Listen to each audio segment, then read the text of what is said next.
সে থাকে অ্যাব্রডে, মানে অস্ট্রেলিয়াতে থাকে। তার সাথে আমার যেভাবেই হোক পরিচয় হয়। পরিচয় হওয়ার পর একটা সময় পর তার সাথে আমার খুবই ভালো সম্পর্ক হয়ে যায়, as a friend, good friend. পরে একটা সময়ের পর সে আমাকে এফোর্ট দিয়ে বোঝায় যে আমাকে তার ভালো লাগে, সে আমার সাথে কোনো একটা সম্পর্কে জড়াতে চায়। তো কথা বলতে বলতে প্রায় 2 বছর রানিং হয়ে গেছে। তো আমি যখন দেখতে পাচ্ছি যে এই মানুষটার মধ্যে আমার জন্য সমস্ত কিছু কাজ করতেছে, দ্যাটস ইট, আমি তার প্রতি উইক হয়ে পড়ি।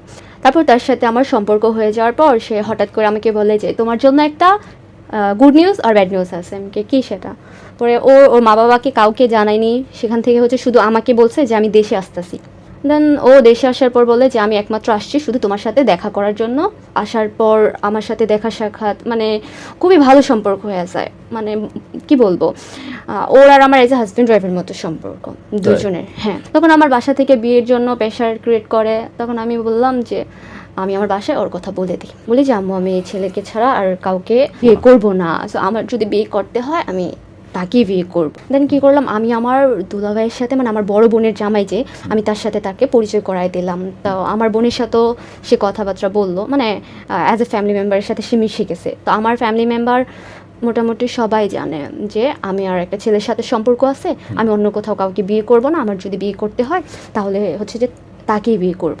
সব কিছু এভরিথিং ঠিক আছে। যখন সে চলে যাবে, মানে অস্ট্রেলিয়া ব্যাক করবে, আমি একটা দিনের কথা জাস্ট মেমোরিজ হিসাবে বলি। 12ই অক্টোবর সে অস্ট্রেলিয়াতে ব্যাক করবে। যাওয়ার সময় আমি তাকে বললাম যে তুমি তো চলে যাবা, আমি লাস্ট একটাবার তোমার সাথে মিট করবো, জাস্ট 20 মিনিটের জন্য তুমি আসো, আমি তোমার সাথে দেখা করে কিছু কথা বলবো। তো সে আসলো। আসার পর আমি তো খুবই কান্না করতেছি, সে চলে যাবে, সেও কান্না করতেছে যে আমার কাউকে লাগবে না, তুমি ছাড়া আমার লাইফে দ্বিতীয় কোনো নারী আসবে না, তুমি আমার জীবনের শেষ নারী, তাই আমি তোমাকে ছাড়া আমি কাউকে বিয়ে করবো না, আমার যদি বিয়ে করতে হয় তোমাকেই করবো।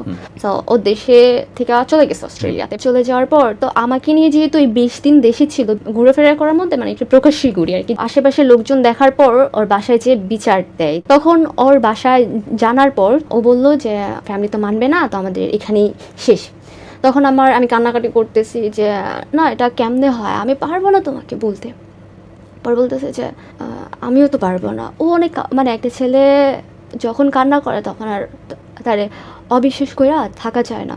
তখন দেখি যে ও এত পরিমাণ কান্না করতেছে, যেটা দেখে আমি নিজেকে ঠিক রাখতে পারতেছি না। তখন আচ্ছা ঠিক আছে, ও বললো সব ঠিক আছে আমাদের মধ্যে, ফ্যামিলি কেন মানবে না, আমি আমার ফ্যামিলিকে মানাবো, আমি যদি ঠিক থাকি তাহলে সব ঠিক আছে। আমাদের সম্পর্ক আগাতে থাকে। 4 থেকে 5 মাস চলে যায়, সে অস্ট্রেলিয়াতেই আছে, আর বাসা থেকে ওই প্রবলেম চলতেই থাকে, রানিং চলতে থাকে। তখন কি হলো যে ওর বাসায় ওর জন্য মেয়ে দেখে। আমি জানতে পারি যে তোমার জন্য তো মেয়ে দেখতেছে, তা আমার কি হবে, আমি তো তোমাকে অনেক ভালোবাসি। ওরা বলতেছে যে না, আমি তো বিয়ে করবো না, আমার বিয়ে করাতে পারবে না কেউ, তা আমার বাসাকে আমি ম্যানেজ করতেছি। দেন আমি ওকে বললাম যে তুমি দেশে চলে আসো কুরবানি ঈদের আগে, রিসেন্ট তুমি দেশে চলে আসো, আসার পর তুমি সামনাসামনি এসে কথা বলো, তোমার মা বাবা বুঝবে, হয়তো ওরা এই সিদ্ধান্তটাকে পাল্টাতে পারে, তোমার উপর তো সব কিছু ডিপেন্ড করে, তুমি ছেলে মানুষ তাই না। তখন কি করলো, বললো যে ওর ভাই, ওর 2 ভাই একসাথেই থাকে। 29শে মে যে তার ভাই দেশে ব্যাক করবে, তো প্ল্যান ছিল সেও ব্যাক করবে। আমাকে বলছে যে ঠিক আছে, আমি 1 সপ্তাহের জন্য দেশে আসবো। আমি আচ্ছা ঠিক আছে তাহলে আসো। এরপর হঠাৎ করে না দেখি যে মানে সে পাল্টাতে থাকে। যে ছেলেটা সারাদিন জব করে সে আমাকে টাইম দিত, এমনকি ঘুমাইলে পর্যন্ত আমার কলটা কাটতো না, আমি লাইনে রাখতাম, হঠাৎ করে কিচ্ছু বলে না টলে না, আমাকে সব কিছু থেকে ব্লক করে দিছে। দেন ব্লক করে দেওয়ার পর আমি ওর সাথে যোগাযোগ করি, এমন কেন করলা, আমার বাসা থেকে মানতেছে না, বা যে তুমি ভালো না হ্যান তেন, মানে সে বলতেছে, মানে তার মধ্যে না সাডেন চেঞ্জ, ও পুরোপুরি চেঞ্জ। সে আমার প্রতি তার আর কোনো কিছু নেই, মানে সে আমাকে ছাড়ার আগেই সে যেমন মুভ অন করে ফেলছে, মানে এত স্ট্রংলি কথা বলতেছে। তো বলতেছে যে আমাদের পক্ষে আর পসিবল না আগানো, মানে অনেক রকম কিছু, তো আমার কথা শুনেইনি। আমি এটা দেখে যখন আমি শুনতে পারলাম যে ওর জন্য মেয়ে ঠিক করে ফেলছে, আমি অসুস্থ হয়ে পড়ছিলাম এই খবরটা শোনার পর। মানে আমি যে মানুষটাকে একটা মেয়ের সাথে সহ্য করতে পারতাম না, কথা বলতে দেখতে পারতাম না, আর আমার মানুষটাকে অন্য কেউ নিয়ে নিবে, যখন আমি এই জিনিসটা রিয়েলাইজ করলাম, আমার মধ্যে কাজ করলো যে আমার মানুষটাকে আমি আরেকজনের পাশে দেখবো, আমি ওই জিনিসটা একদমই নিতে পারি নাই। তখন আমি এত পরিমাণ মানে ডিপ্রেসড হয়ে পড়ছি, আমি লিটারালি সিক হয়ে গেছি। তারপর আমি হসপিটালে ছিলাম, সেটাও জানতো। জানার পর সে আমার সাথে কোনো যোগাযোগ করেনি। আমি অনেক চেষ্টা করতেছি তার সাথে যোগাযোগ করার, মানে আমি তো বুঝতে পারতেছি তার অস্ট্রেলিয়ার সিম নাম্বার, হোয়াটসঅ্যাপ, এভরিথিং বন্ধ হয়ে গেছে। তার মানে সে দেশে মুভ করছে। তো যখন আমি জানতে পারলাম সে দেশে আসছে, দেন আমি যখন জানতে পারি ও দেশে আসা গুড় করতেছে, ওর জন্য মেয়ে ঠিক করে ফেলছে, ও হচ্ছে যে বিয়ে করতেছে, এরকম কিছু, তখন না আমি আমি নিজেকে সামলাতে পারতেছি না। আমাকে অনেকজন অনেক কিছু বলতেছে, তুমি এইটা করো না, মামলা করো, হ্যান করো, ত্যান করো। বাট আমি আমি আমি একটা করছিলাম, চিঠি করছিলাম। করার পরে আমি ওকে বললাম যে দেখো এরকম এরকম, আমার মাথা কাজ করতেছে না। একটা সময়ের পর আমার পরিবার থেকে এরকম সিদ্ধান্ত নিয়েছে আমি নাকি পাগল হয়ে গেছি এই ছেলের জন্য। আমার মা হঠাৎ করে আমাকে বলতেছে যে তোমাকে মানসিক হসপিটালে পাঠাই দেবো। মানে আমি এত বেশি ওর জন্য আপসেট হয়ে পড়ছি যে অন্যের হয়ে যাবে, আমি এই জিনিসটা মানতে পারতেছি না। আসলেই আমি পাগল হয়ে গেছিলাম। পরে কি হলো, হঠাৎ করে ওর ওর ওর নাম করে আমাকে ওর বাসা থেকে কেউ একজন মেসেজ দেয় যে আমি বাসায় আসি, আমি দেশেই আসি, তুমি আমার বাসায় আসো, একা আসবা, তুমি আসো, আসা আমার বাবা মা আসে, তুমি তো দেখতেও সুন্দর না, মূর্খ না, কিচ্ছু না, সব দিকে আসো, তো তোমাকে দেখে মা বাবা কেন মানবে না, তো তুমি আসো, আসার পর মার সাথে কথা বলো, মার হাত ধরে বাবাকে বুঝাও, তো তোমার বুঝবে তারা। আমি বলছি ঠিক আছে। সকালে আমাকে মেসেজ করে, বহু সকালে ফজরের পর আমাকে মেসেজ করে যে এখন আমি বাসায় আছি, কোথাও বের হইনি, তুমি আসো, মেসেজে। বাট আমি কল দিচ্ছি, কল ধরতেছে না। হ্যাঁ, এরপর হচ্ছে আমি তো পাগল হয়ে গেছি। আবার আব্বু সকালবেলা হচ্ছে যে নামাজ পড়তে উঠছে, আমি এই সুযোগে বাসায় কেউ জানতো না। এরপর যখন আমি ওর বাসায় গেলাম, যাওয়ার পর আমি দরজাটা নক করে খোলার সাথে সাথে ওর খালা আমাকে কী করলো, আমার গলায় ধরে ফেললো। আমার মুখ থেকে হচ্ছে মুখোশটা খুলে আমার গলায় চিপ দিয়ে ধরে ফেললো, আমার ওনাটা মুখ থেকে সরাই ফেললো। এরপর আমাকে মারতে মারতে দোতলা থেকে নিচতলায় নামাইছে। তখন তো আমার যখন গলায় দৌড়ে ফেলে, তখন হচ্ছে যে আমি শ্বাস নিতে পারতেছিলাম না, সেখানে সেন্স হারাই ফেলে অজ্ঞান হয়ে পড়ি। তখন সে বাসায় ছিল, কিন্তু সে বের হয়নি। পরে হচ্ছে যে আমি ওদের ফ্লোরে অজ্ঞান হয়ে পড়ে গেছি। পড়ে যাওয়ার পর ওদের বাড়িটা, আমি যে মানুষ আছে না আশেপাশে, যখন দেখতেছে আমাকে মারধর করতেছে, তখন আমি চিল্লাই বলতেছি কেন তাহলে আমার সাথে 2-3টা বছর এমন করলো, এখন আমার সাথে কেন এরকম প্রতারণা করলো। তখন কি করলো, ওর মা খালা সবাই আমাকে মেরে দেড়ে এই অজ্ঞান অবস্থায় হির করে টানতে টানতে রাস্তায় নিয়ে গেল, কিন্তু তখনও সে বের হয়নি। এরপর হচ্ছে এখানে আমার গার্জিয়ানকে ডাকা নেওয়ার পর আমি হচ্ছে বাসায় ব্যাক করার পর এটা নিয়ে আমার গ্রামে, তারপর এলাকায় প্রায় চেয়ারম্যান, মেম্বার, অনেকের কাছে বিচার অনেক রকম কিছু করে।